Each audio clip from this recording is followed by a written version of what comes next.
Hello friends, कैसे हो आप लोग। तो फ्रेंड्स फिर से आपके सामने एचएससी सीईटी का सोल्ड पेपर ले आया। एचएससी सीईटी पेपर जो 2022 में हुआ था। ठीक है फ्रेंड्स, चलो आपको एक बार दिखा देते हैं। जो भी कैंडिडेट पहली बार सीईटी का पेपर देंगे उनके लिए बहुत ज़रूरी है कि एक बार वो कंसेप्ट को समझ ले कि कौन से क्वेश्चन पूछे जाते हैं और किस लेवल के पूछे जाते हैं। चलिए देखिए, ये सोल्ड पेपर 2022 का है। ठीक है फ्रेंड्स, और मैं आपको दिखाता हूँ फ्रेंड्स, ये जो पेपर आगे ये सारे पेपर है हमारे पास। ये देखिए फ्रेंड्स, ये 2023 के है फ्रेंड्स। तो 23 के में टोटल जो है 5-6 पेपर है। ठीक है, तो ये हम बाद में करेंगे। पहले एचएससी सीईटी 2022 का पेपर जो सीईटी का हुआ था ग्रुप सी का, वो यही पेपर था फ्रेंड्स। तो मैं आपको दिखाता हूँ। देखिए, ये पेपर हम ऑलरेडी कर चुके हैं और इसकी वीडियो पोस्ट भी हो चुकी है, आप एक बार जाके देख लीजिएगा। और उसके बाद मैं आपको दिखा देता हूँ एक बारी। ये है 6 नवंबर पहली शिफ्ट का पेपर, सोल्ड पेपर फ्रेंड्स। ये भी जो है वीडियो इसकी बना के अपलोड कर दी गई है, क्वेश्चन समझा दी गई है फ्रेंड्स। अब एक और देख लेते हैं फ्रेंड्स, ये वाला है फ्रेंड्स पेपर आपका। तो फ्रेंड्स ये 6 नवंबर का पेपर है, सेकंड शिफ्ट का पेपर है फ्रेंड्स। हम इसको स्टार्ट करेंगे। ठीक है, चलिए फ्रेंड्स, तो एक बार बिना टाइम वेस्ट किए इसको रीड करना शुरू कर देते हैं। तो क्वेश्चन फ्रेंड्स क्या है एक बार देख लीजिए, यहाँ से स्टार्ट है फ्रेंड्स। मैथ और रीजनिंग को नेक्स्ट वीडियो में डालेंगे फ्रेंड्स, अभी साइंस और बाकी इसके क्वेश्चन देख लीजिए। तो क्वेश्चन क्या है, यौगिक के बारे में लिखित में से कौन सा कथन सही है। यौगिक क्या होता है फ्रेंड्स, जब भी किसी दो गैसों को आपस में मिलाया जाता है तो जो नया जो एक एलिमेंट बन के आता है, उन यौगिक की बात हो रही है फ्रेंड्स। तो ये क्या बोलते हैं, यौगिक के बारे में लिखित में से कौन सा कथन सही है। तो बी और सी दोनों सही है फ्रेंड्स। बी क्या है एक बार पढ़ ली देखिए, कहता है प्रत्येक नए पदार्थ का संगठन सदैव स्थायी होता है। मतलब जो भी नया पदार्थ बनेगा ना, उसका कुछ कुछ अस्तित्व होगा, उसका कुछ ना कुछ उसका बन के आपके सामने आएगा। सी क्या है, घटकों को केवल रासायनिक या विद्युत रासायनिक अभिक्रिया द्वारा ही अलग कर सकते हैं। ये भी फ्रेंड्स बिल्कुल सही है कि अगर हमने धातु व धातु को गैसों को अलग करना है तो या तो रसायन के थ्रू या फिर विद्युत रासायनिक अभिक्रिया के द्वारा हम इसको अलग कर सकते हैं। 7 देखिए, कौन सा कथन कोलाइडी विलयन के बारे में बिल्कुल सही है। तो कोलाइडी एक विषमांगी मिश्रण है, ये इसका पहला बिल्कुल सही है फ्रेंड्स। और इसका सी वाला भी आंसर सही होगा। कोलाइड इतने बड़े होते हैं कि प्रकाश की किरण को परकीन करते हैं, उसके मार्ग को दृश्य बनाते हैं फ्रेंड्स। ठीक है, चलिए अब आगे पढ़ते हैं। 68वें राष्ट्रीय फिल्म पुरस्कारों में फीचर फिल्म श्रेणी में किस फिल्म को सामाजिक मुद्दों पर बनी सर्वश्रेष्ठ फिल्म घोषित किया गया था। तो फ्रेंड्स 2025 में उस फिल्म का नाम है Attam the play. Attam the play 2025 का जो है करंट अफेयर क्वेश्चन था फ्रेंड्स। तो इसका आंसर आपको लिखना है अट्टम मूवी। जनांकीय संक्रमण एक अवधारणा जिसे फ्रैंक नोटेस्टीन ने वर्ष 1945 में विकसित किया था, आर्थिक विकास तथा डैश के संबंध की व्याख्या करता है। तो फ्रेंड्स यहाँ पे इसका आंसर बताना है, ये जन्म तथा मृत्यु दर सामान्यतः निम्नलिखित में से किसे भूमंडलीकरण का परिणाम नहीं माना जा सकता। तो फ्रेंड इसका आएगा शुल्क अवरोध, इसका करेक्ट आंसर हो जाएगा। नेक्स्ट देखिए, छोटा नागपुर के पठारी क्षेत्र में निम्नलिखित में से कौन सा उद्योग अधिकांश केंद्रित है। तो ये लोहा और इस्पात उद्योग है जो फ्रेंड्स, जो काफ़ी बड़ी मात्रा में फैला हुआ है। एक नृत्य मुद्रा में नटराज की कांस्य प्रतिमा किस भगवान से है। तो भगवान शिव से संबंधित है। Built in expression import error कब आता है। Built in exception import error कब आता है, कहता है जब पूछे गए मॉड्यूल की व्याख्या ना की गई हो। निम्नलिखित में से कौन सा एक डाटाबेस मैनेजमेंट सिस्टम नहीं है, मतलब DBMS नहीं है। तो आपको बताना माइक्रोसॉफ्ट जो एक्सेल है फ्रेंड्स, क्या है माइक्रोसॉफ्ट एक्सेल DBMS का पार्ट नहीं होता। जबकि friend DBMS data base management system इसकी फुल फॉर्म होती है। तो इसमें मैंगो DB, MySQL और ओरेकल ये तो इसके पार्ट है फ्रेंड्स, लेकिन माइक्रोसॉफ्ट एक्सेल इसका कोई पार्ट नहीं होता। उस नेटवर्किंग टोपोलॉजी क्या कहेंगे जहां हर एक संवाद उपकरण एक केंद्रीय नोड से जुड़ा होता है।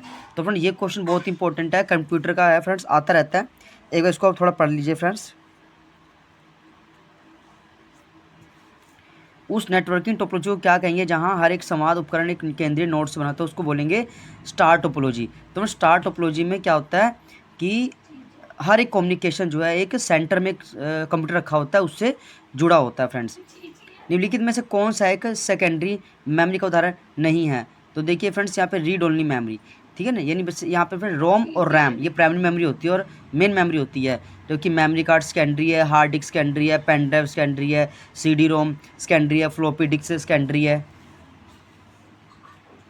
भारत के संविधान का अनुच्छेद 395 जो संविधान का अंतिम अनुच्छेद है, ये किसके बारे में व्याख्या करता है? तो ये बताना है भारतीय स्वतंत्रता अधिनियम 1947 का निरसन। क्या है फ्रेंड्स? भारतीय स्वतंत्रता अधिनियम 1947 का निरसन, इसका करेक्ट आंसर हो जाएगा। नेक्स्ट क्वेश्चन देखिए।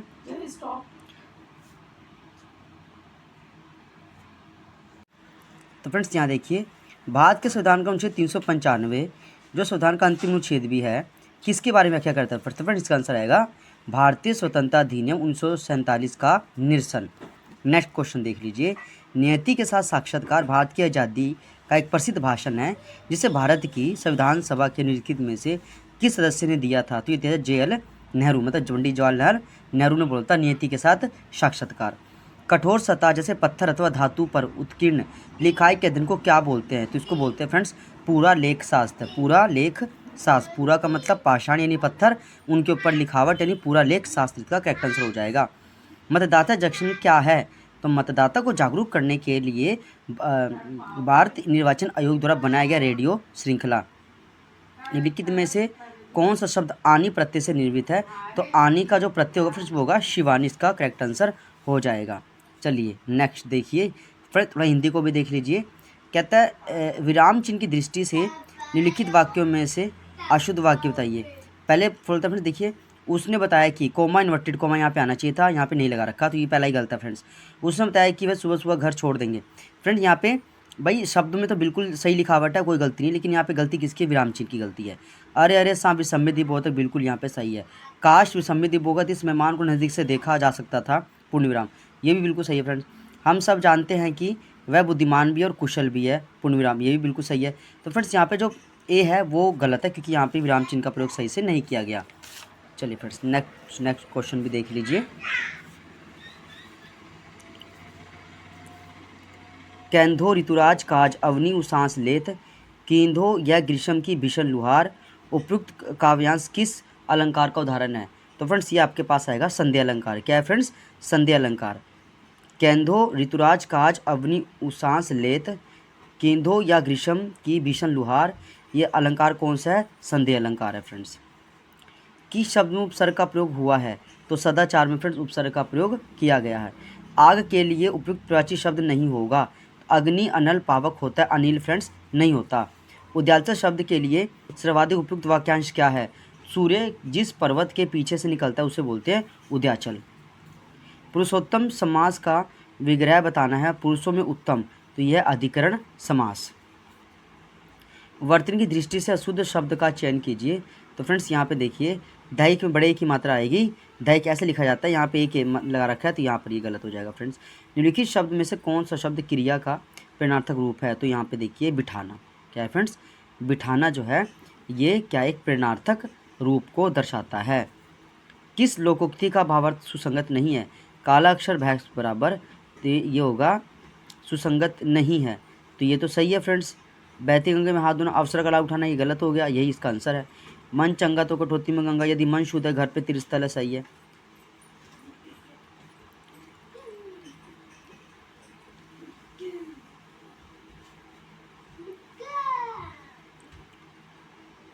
आ बैल मुझे मार मतलब जानबूझकर विपत्ति में पड़ना, ये भी इसका करेक्ट आंसर हो जाएगा फ्रेंड्स।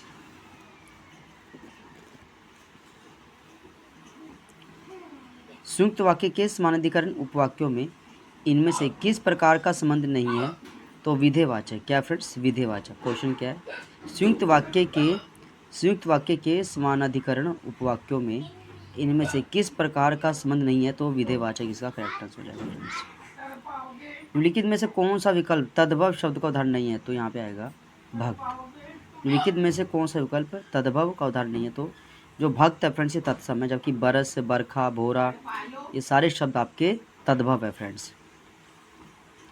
मैं आपका डैश वाक्य के रिक्त स्थान के लिए कृतघ्न का उल्टा, तो कृतघ्न का उल्टा फ्रेंड्स यहाँ कृतज्ञ, यहाँ पे करेक्ट आंसर हो जाएगा।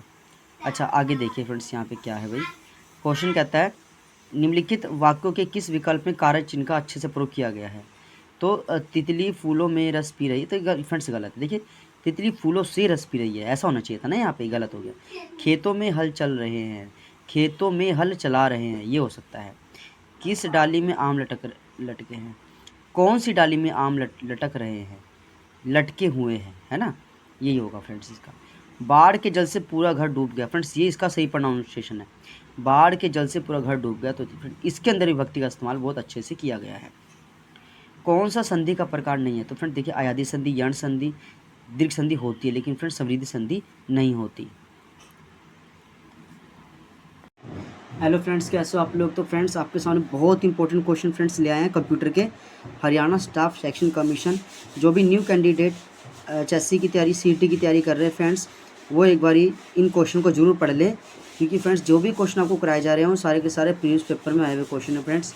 ठीक है, टाइम को ना वेस्ट करते हुए क्वेश्चन को स्टार्ट करते हैं। चलिए पहला क्वेश्चन देखिए फ्रेंड्स। क्वेश्चन है SQL की फुल फॉर्म क्या है। फ्रेंड ये स्ट्रक्चर क्वेरी लैंग्वेज, क्या फ्रेंड, स्ट्रक्चर क्वेरी लैंग्वेज। तो इसका एडवांस पढ़िए। देखिए फ्रेंड्स कहता है SQL को हम C ओवल से भी उच्चारित करते हैं, और यह एक RDMS यानी रिलेशन या डाटाबेस मैनेजमेंट सिस्टम पैकेज होता है।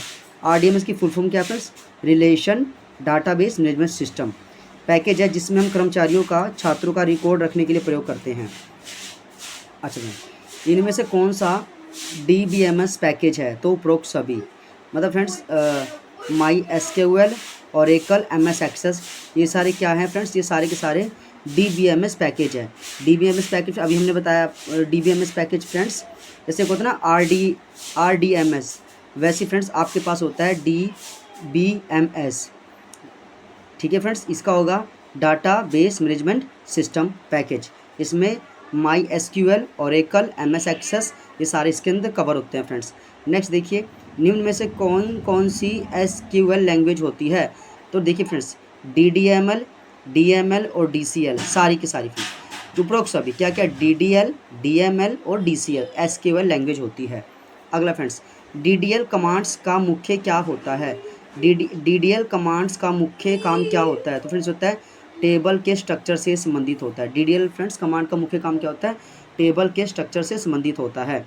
ठीक है फ्रेंड्स, निम्न में से DDL कमांड कौन सी है, तो फ्रेंड्स यहाँ पे देखिए उपरोक्त सभी friends, create, alter, alter equal to add, modify, उपरोक्त सभी। तो फ्रेंड DDL कमांड आपकी कौन कौन से, create, alter, alter equal to add, modify, उपरोक्त सभी का करेक्ट आंसर होगा। DML कमांड का मुख्य क्या काम होता है, तो फ्रेंड्स ये होगा टेबल के स्ट्रक्चर से संबंधित। क्या फ्रेंड्स, टेबल के स्ट्रक्चर से संबंधित। DBML full form data manipulation language, friend इसका फुल फॉर्म है friends DBML, data manipulation language. निम्न में से DBML कमांड कौन सी है, इंसर्ट, सेलेक्ट, अपडेट, उपरोक्त सभी। तो फ्रेंड्स इसका आप बताओगे उपरोक्त सभी। DCL कमांड का मुख्य कार्य क्या होता है, तो टेबल को कंट्रोल करने के लिए, जैसे टेबल को सेव करना। तो फ्रेंड्स DCL कमांड का मुख्य कार्य क्या होता है, टेबल को कंट्रोल करने के लिए टेबल को सेव करके रखना फ्रेंड्स। ठीक है, चलिए और इसको आगे पढ़िए क्वेश्चन। फ्रेंड्स आज हम 100 क्वेश्चन मैक्सिमम कंप्लीट करेंगे। निम्न में से कौन सी कमांड DCL कमांड होती है, तो ग्रांट, रिवोक, दोनों इसका करेक्ट आंसर है फ्रेंड्स। ग्रांट और रिवोक दोनों ही जो कमांड DCL कमांड होती है। सेव पॉइंट SQL की कौन से वर्ग की कमांड है, तो सेव पॉइंट जो फ्रेंड्स वो आपके पास है TCL। क्या है फ्रेंड्स, TCL मतलब transaction control language, transaction control language. SQL constraints से आप क्या समझते हैं, तो उपरोक्त सभी, मतलब डाटा, टेबल में डाटा एंटर करने के लिए नियम को SQL कॉन्स्ट्रेंट बोलते हैं। प्राइमरी की, चेक, यूनिक, ठीक है, नोट, नल, उपरोक्त सभी इसका करेक्ट आंसर है। SQL में चेक कॉन्स्टेंट क्या कार्य करता है, तो फ्रेंड्स ये न्यूमेरिकल कॉलम्स में वैल्यूज़ की लिमिट को डिसाइड करता है। क्या करता है फ्रेंड्स, न्यूमेरिकल कॉलम में वैल्यूज़ की लिमिट को डिसाइड करता है। निम्न में से SQL कॉन्स्टेंट कौन से हैं फ्रेंड्स, तो इसका देखिए नोट, नल, यूनिक, चेक, प्राइमरी की। क्या फ्रेंड्स, नोट, नल, यूनिक, चेक, प्राइमरी की, ये सारे के सारे क्या है, SQL कॉन्स्टेंट कहलाते हैं। SQL में कौन सा कॉन्स्टेंट या नियम डाटा एंट्री का बनता है कि कॉलम में डुप्लीकेट एंट्री ना हो सके, तो फ्रेंड्स उसका आंसर आएगा यूनिक। क्या है फ्रेंड्स, देखो एसक्यूएल में कौन सा कॉन्स्टेंट, यह नियम डाटा एंट्री का बनता है कि कॉलम में डुप्लीकेट एंट्री ना हो सके। यूनिक इसका करेक्ट आंसर होगा friends. Not null constants SQL में क्या है, तो इसका आंसर है फ्रेंड्स आपके पास नॉट नल नहीं आने देता एक एसक्यूएल कॉन्स्टेंट है जिस कॉलम के साथ लगाया जाता है उसकी वैल्यू को खाली नहीं रख सकता। क्या फ्रेंड्स, जिस कॉलम के साथ लगाया जाता है उसकी वैल्यू खाली नहीं रख सकता। निम्न में से एसक्यूएल के डाटा टाइप कौन से हैं, तो friend date and time data type, string data type और नंबर डाटा टाइप। उपरोक्त सभी इसका करेक्ट आंसर आपके पास हो जाएगा। चलिए फ्रेंड्स नेक्स्ट क्वेश्चन देखिए, निम्न में से कौन से स्ट्रिंग डाटा टाइप्स है, तो फ्रेंड्स देखिए इसका है ए और बी दोनों, मतलब एक तो ये फ्रेंड्स बस आप देख लो एक बार, आप पहचान कर लेना पेपर में। देखिए बाइनरी है, वर बाइनरी 0 है, चार्क है, ठीक है फ्रेंड्स ये है। और बी में देख लीजिए टेक्स्ट है, लॉन्ग टेक्स्ट है। तो ये दोनों स्ट्रिंग डाटा टाइप्स हैं, दोनों के दोनों। नेक्स्ट देखिए, निम्न में से न्यूमेरिकल डाटा टाइप कौन सा होगा फ्रेंड्स, तो यहाँ पे बूल है, डेक है, डबल फ्लैट फ्लोटा। तो फ्रेंड्स ये सारे के सारे जो आपके पास है फ्रेंड्स, ये आपके पास है न्यूमेरिकल डाटा टाइप। नेक्स्ट में आपके पास क्या है, डेट टाइम डाटा टाइप कौन सा होता है, तो ईयर, टाइम और डेट आपके पास डेट टाइम होता है। एसक्यूएल में प्राइमरी की का क्या मतलब होता है, दोनों ए और बी दोनों, मतलब एसक्यूएल में प्राइमरी की ये रो की डुप्लीकेट को इग्नोर कर देता है और प्राइमरी की में नल वैल्यू नहीं है। तो इसका ए और बी दोनों टिक करना आपको एसक्यूएल में। नेक्स्ट देखिए फ्रेंड्स, जब किसी टेबल में एक से ज़्यादा कॉलम मिलकर प्राइमरी की का काम करते हैं तो उसे क्या कहते हैं, तो उसको फ्रेंड्स देखिए कॉम्पोसाइट प्राइमरी की कहते हैं। क्या बोलते हैं फ्रेंड्स, उसको कॉम्पोसाइट प्राइमरी कहते हैं। एक बार दोबारा क्वेश्चन पर देखिए, जब किसी टेबल में एक से ज़्यादा कॉलम मिलकर प्राइमरी की का काम करते हैं तो उसे क्या बोलते हैं, कॉम्पोसाइट प्राइमरी की उसे कहा जाता है। एक फ्रेंड्स आप ये देख लीजिए, नीचे दिए गए DDL कमांड सही है गलत है बताना है। तो फ्रेंड्स देखिए ये आपके पास एक कोड है, इस कोड के कोडिंग आपको बताना है। देखिए फ्रेंड्स अब सॉफ्टवेयर बहुत अच्छे से जिसने कर रखी हो तो वही इसको समझ सकता है। फिर भी पेपर में आया फ्रेंड्स, तो आपको बता दूँ इसका आंसर, एक बार इसको जस्टिफाई कर लीजिए भाई क्या क्या लिखा हुआ है। इसका आंसर आपको ट्रू टिक करना है फ्रेंड्स। नीचे दिए गए अल्टर DDL कमांड सही या गलत है, अल्टर टेबल स्टूडेंट। तो फ्रेंड्स ये देखिए यहाँ पे बोल रहा है ये बिल्कुल सही है फ्रेंड्स। चलिए नेक्स्ट क्वेश्चन पढ़ेंगे फ्रेंड्स। यहाँ पे आइए जी, किसी टेबल में से प्राइमरी की हटाने का हम क्या क्वेरी सही करेंगे, कहते हैं अल्टर टेबल टेबल नेम और ड्रॉप प्राइमरी की। क्या friends, alter table drop primary की।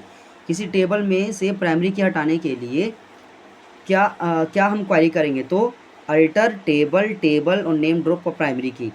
एक दूसरे संबंधित टेबल के समूह को क्या कहते हैं, तो फ्रेंड्स इसका नाम आपके पास आएगा DBMS, database management system.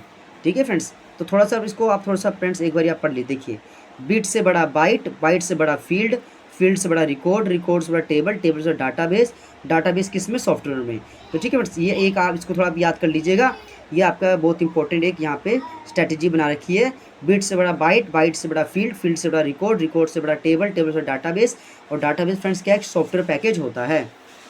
Next question, SQL में एक टेबल का सिंपल एट्रीब्यूट सही टेबल के लिए अगर प्राइमरी की का काम करे तो वह कहलाता है, तो वो कहलाता है फॉरेन की। क्या कहलाता है फ्रेंड्स, फॉरेन की। नेक्स्ट देखिए, एक टेबल में एक से ज़्यादा कॉलम रो को यूनिक आइडेंटिफाई करते हो तो उनमें से एक को हम प्राइमरी की ले तो बाकी की एट्रीब्यूट क्या कहलाते हैं, तो बोथ ए एंड बी कहलाते हैं। अंडरस्कोर स्टार ऑपरेटर एसक्यूएल में किस पर्पस के लिए यूज़ होते हैं, तो फ्रेंड्स ये आपके पास आता है वाइल्ड कार्ड। किसके लिए friends, wild card. Underscore bracket wild card का प्रयोग सिंगल कैरेक्टर मैचिंग के लिए, तो इसका ट्रू आंसर आप बिल्कुल करेक्ट कर दोगे फ्रेंड्स। नेक्स्ट क्वेश्चन देखिए, DML कमांड सेलेक्ट का प्रयोग किसके लिए होता है, तो ये फ्रेंड्स आपके पास सेलेक्ट फिर front structure, select name, roll number. तो फ्रेंड्स इसका ए आपका सही है, पहले टेबल में कंडीशनल और अनकंडीशनल देखने के लिए। तो DML फ्रेंड्स किसके लिए होता है, कंडीशनल और अनकंडीशनल को देखने के लिए। चलिए फ्रेंड्स नेक्स्ट पढ़ लीजिए, DDL कमांड सेलेक्ट में वेयर क्लोज किसके लिए प्रयोग होता है, तो फ्रेंड्स आपको ये बताना है भाई ए और बी दोनों टेबल में से देखने के लिए, सेलेक्ट फॉर्म 2 के लिए, स्ट्रक्चर के लिए। सेलेक्ट कमांड के साथ where and having clause possible है या नहीं, तो फ्रेंड्स यहाँ पे बताना आपको पॉसिबल है। वार्च टू कितने बाइट तक करेक्टर भंडारी स्टोर कर सकता है, तो फ्रेंड्स ये आपके पास आएगा 4000 बाइट तक करेक्टर को भंडारित कर सकता है। एसक्यूएल में विशेष स्तंभ पर आधारित गणना को क्रियान्वित करने के लिए प्रयुक्त प्रकार्य प्रयुक्त क्या है, तो इसका आपको बताना है एग्रीगेट फ्रेंड्स। ये HSC क्लर्क 2020 का क्वेश्चन है। क्या है फ्रेंड्स? एग्रीगेट आपका इसका करेक्ट आंसर हो जाएगा। चलिए फ्रेंड्स, अब पढ़ेंगे पाइथन के बारे में। पाइथन लैंग्वेज कब और किसने बनाई थी? तो सबसे पहले फ्रेंड्स ये बनाई थी आपका ग्यूडो ववान रोजम 1991। ठीक है फ्रेंड्स, देखिए Python language high level object होता है और यह विंडो, यूनिक्स, लिनक्स पर चलती है और इसका प्रयोग मशीन लर्निंग और आर्टिफिशियल इंटेलिजेंस में भी होता है।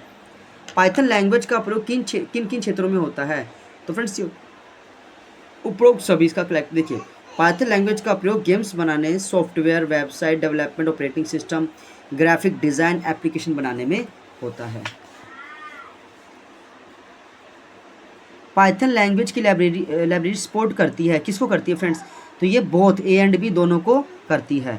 पाइथन लैंग्वेज में डेस्कटॉप बोर्ड एप्लीकेशन बनाने के लिए किस लाइब्रेरी का प्रयोग किया जाता है? तो फ्रेंड्स आप बताओगे, इसका जो करेक्ट आंसर है फ्रेंड्स वो आपके पास हो जाएगा टी किंटर लाइब्रेरी। क्या friends? Tkinter library. Python SciPy and NumPy किस प्रकार के एप्लीकेशन बनाने में यूज़ होता है? तो scientific and computational application development इसका करेक्ट आंसर हो जाएगा फ्रेंड्स। चलिए, इनमें से पाइथन लैंग्वेज फीचर के क्या क्या गुण हैं? तो इसमें फ्रेंड्स आपको बताना है भाई, डी इसका करेक्ट आंसर है। मतलब फ्रेंड्स ये देख लो, बस सभी के सभी है। हाई लैंग्वेज, क्रॉस और फ्री एंड ओपन सोर्स का करेक्ट है।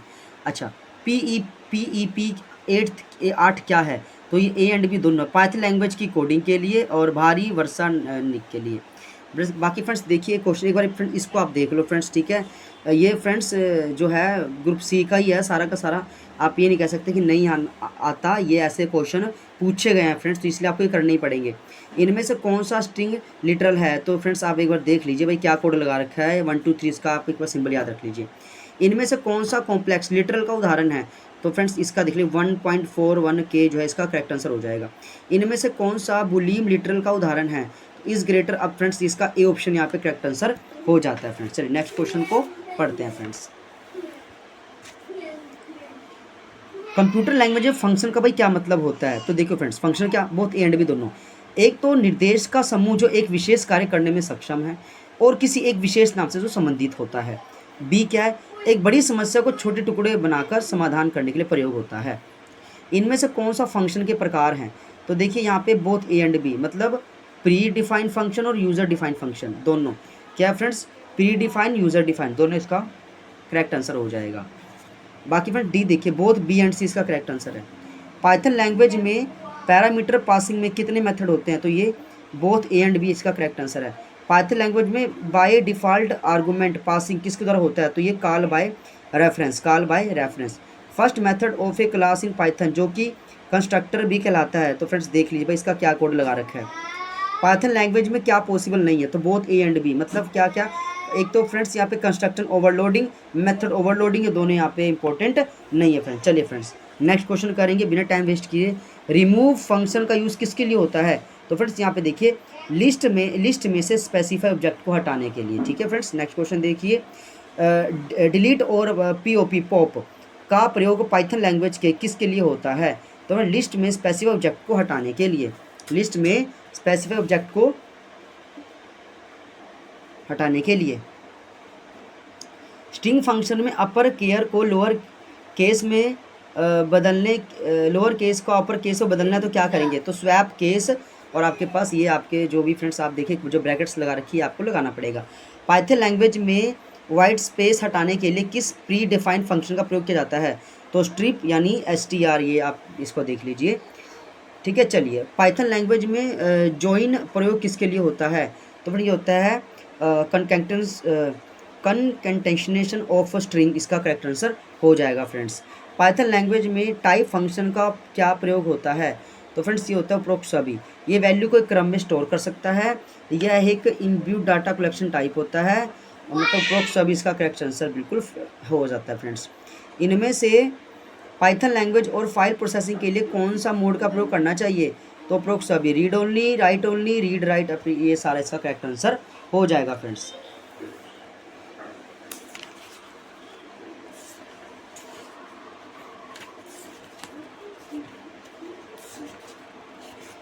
फ्रेंड्स बाकी देख लीजिए भाई एक बारी, तो फ्रेंड्स बाकी तो ये कोड वाले हैं फ्रेंड्स सारे। ठीक है भाई, आपके ये फ्रेंड्स उसका आप स्क्रीनशॉट ले लो बस एक बारी आप। ठीक है फ्रेंड्स, इसका स्क्रीनशॉट ले लो, क्योंकि फ्रेंड्स ये तो फिर आपको पता है ज़्यादा इसमें क्लियरिफिकेशन नहीं हो पाएगी। तो ये फ्रेंड्स एक बार स्क्रीनशॉट ले लो आप इसकी। बाकी फ्रेंड्स हम स्टार्ट करते हैं लैंग्वेज से। ये लैंग्वेज है फ्रेंड्स, ठीक है। चलिए, सी लैंग्वेज कब और किसने बनाई थी? तो फ्रेंड्स यहाँ पे देखिए, डेनिस रिच ने सी लैंग्वेज की खोज डेनिस रिच ने 1972 में की थी और बेल लैबोरेटरीज में की थी। इसका प्रयोग वुमेन को सिस्टम से इंटरेक्ट करने के लिए था। BPCL की फुल फॉर्म क्या है? तो फ्रेंड्स यहाँ पे आप इसका करेंगे इसका फ्रेंड्स जो है बेसिक कंबाइंड प्रोग्रामिंग लैंग्वेज। क्या friends? Basic combined programming language. Next question देखिए, निम्न में से कौन से सी लैंग्वेज के कैरेक्टर में आते हैं? तो फ्रेंड इसका डी करेक्ट आंसर है। Letter and digit, special character, white space आपको करेक्ट। सी लैंग्वेज में कीबोर्ड रिजर्व वर्ड कौन से होते हैं? तो फ्रेंड इसका डी इसका बिल्कुल करेक्ट आंसर हो जाएगा। चलिए फ्रेंड्स, इसमें देखिए, निम्न में से कौन से कीबोर्ड भाई नहीं है? तो फ्रेंड्स यहाँ पे इनमें से कोई नहीं। आउटो, स्टैटिक, काउंट, ये फ्लोट, कार, ऐसा कोई कीवर्ड नहीं होता फ्रेंड, इनमें से कोई नहीं। सी लैंग्वेज में आइडेंटिफायर का क्या मतलब होता है? तो फ्रेंड इसका होता है उपरोक्त सभी, मतलब variables name, function name, unique structure name, उपरोक्त सभी इसका करेक्ट आंसर हो जाएगा। सी लैंग्वेज में आइडेंटिफायर डिफाइन करने के लिए रूल्स कौन कौन से हैं? तो यहाँ पे कहता है start with alphabet, with white space is not allowed in variable name, keyword as a identifier जो कभी प्रयोग में नहीं हो सकते। करेक्ट आइडेंटिफायर नेम का सिलेक्शन करें।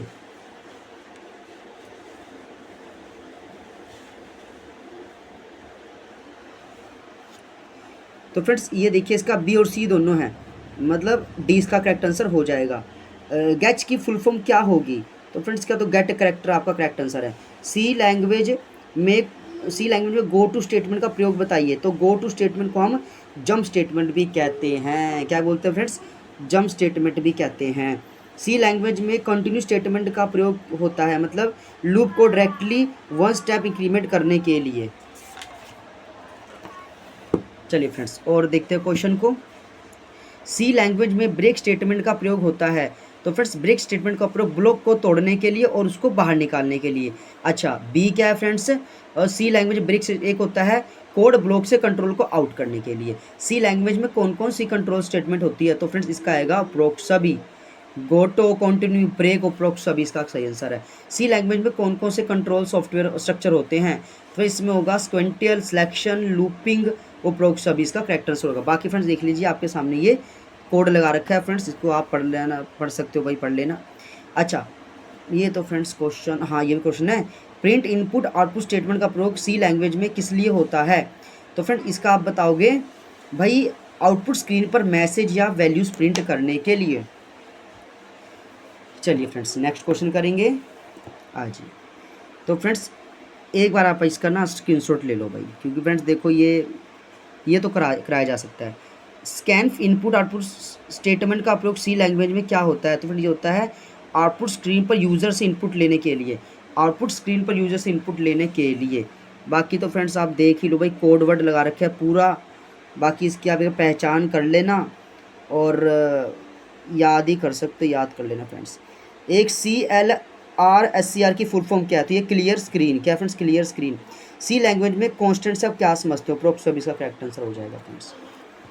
नेक्स्ट देखिए, सी लैंग्वेज वेरिएबल से क्या अभिप्राय है? जिनकी value during the program change की जा सकती है, यही है फ्रेंड्स। बाकी फ्रेंड्स आप एक बार ये देख लो भाई। फ्रेंड्स इसमें कराने से आपका मुझे तो लग रहा है कि टाइम भी वेस्ट है, अगर आप पढ़ लेना इसको अच्छे से। देख लीजिए फ्रेंड्स, इंटीजर डाटाबेस का साइज कितना होता है? 2 बाइट होता है फ्रेंड्स, और फ्लोट डाटा टाइप का होता है 4 बाइट। ठीक है, इंटीजर का 2 बाइट, फ्लोट का 4 बाइट, कैरेक्टर डाटाबेस का 1 बाइट। और फ्लोर लूप का सिंटैक्स क्या होगा फ्रेंड्स? तो उपरोक्त सभी है भाई। वाइल लूप का करेक्ट सिंटैक्स है, तो ये वाइल कंडीशन इसका करेक्ट आंसर है। बाकी फ्रेंड्स एक बार ये भी देख लो आप, इसका बी आंसर यहाँ पे डू करेक्ट कर देना। और नेस्टेड इफ़ एल्स का सिंटैक्स होगा इफ़ कंडीशनल। फ्रेंड्स ये सारे कोड है। नेस्टेड लूप क्या होते हैं? तो फ्रेंड्स ये है लूप विद इन लूप के अंदर लूप। स्विच केस में कौन सा कंट्रोल स्ट्रक्चर है? तो ये सिलेक्शन कंस्ट्रक्शन होता है। स्विच केस में डिफ़ॉल्ट कीवर्ड क्या होता है? तो जब कोई केस मैच ना हो तो डिफ़ॉल्ट कॉल हो जाता है। सी लैंग्वेज में फंक्शन क्या होता है? तो फ्रेंड्स ये होता है बोथ ए एंड बी, मतलब मॉड्यूलर प्रोग्रामिंग को इम्प्लीमेंट करना, और बी क्या एक पार्टिकुलर टास्क परफॉर्म करना। तो फ्रेंड्स ये इसका आंसर है। सी लैंग्वेज में फंक्शन कितने प्रकार के होते हैं? तो फ्रेंड्स देखिए भाई, ये तो आसान आसान से क्वेश्चन है। खैर तो फ्रेंड्स ये होते हैं ए और बी दोनों, यूज़र भी होते हैं, प्री भी होते हैं।